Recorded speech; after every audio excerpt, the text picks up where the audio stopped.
And Jacob lifted up his eyes, and looked, and noticed that Esau was coming, and with him 400 men. And he divided the children to Leah, and to Rachel, and to the 2 female slaves. And he put the female slaves and their children first, and Leah and her children after, and Rachel and Joseph last. And he himself passed over before them, and bowed himself to the ground 7 times, until he came near to his brother. And Esau ran to meet him, and embraced him, and fell on his neck, and kissed him, and they wept. And he lifted up his eyes, and saw the women and the children, and said, Who are these with you? And he said, The children whom God has graciously given your slave. Then the female slaves came near, they and their children, and they bowed themselves. And Leah also and her children came near, and bowed themselves. And afterward came Joseph near and Rachel, and they bowed themselves. And he said, What do you mean by all this company which I met? And he said, To find favor in the sight of my Lord.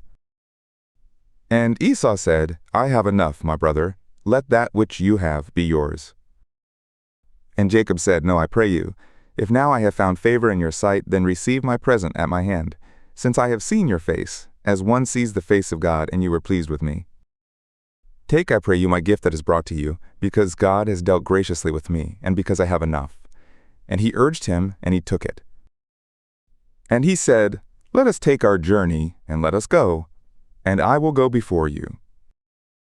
And he said to him, My Lord knows that the children are tender, and that the flocks and herds with me have their young, and if they overdrive them one day, all the flocks will die.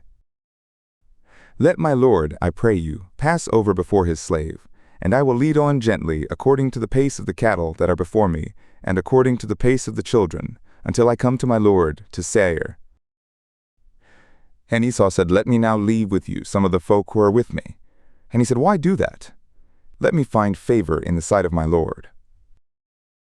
So Esau returned that day on his way to Seir. And Jacob journeyed to Succoth, and built himself a house, and made booths for his cattle. Therefore the name of the place is called Succoth. And Jacob came in peace to the city of Shechem, which is in the land of Canaan, when he came from Paddan Aram, and encamped before the city. And he bought the parcel of ground where he had spread his tent at the hand of the sons of Hamor, Shechem's father, for 100 kesita of silver. And he erected there an altar, and called it El Elohe Israel.